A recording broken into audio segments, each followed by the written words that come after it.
Hi guys, this is Sujata and you're watching Grammaring, English Grammar for ESL students. In today's class, we are going to discuss an idiom, to add insult to injury. What does it mean to add insult to injury? It means to make a situation worse.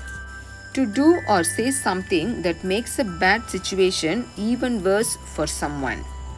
Example sentence: to add insult to injury, the car drove off without stopping after knocking me off my bike. One more example for you. Not only did the club refuse him, but it published a list of the rejected applicants, that is adding insult to injury.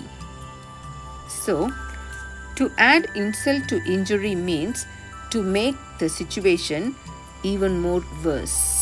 Hope you have enjoyed this video. If you find this video informative, please like, share and subscribe. Thank you.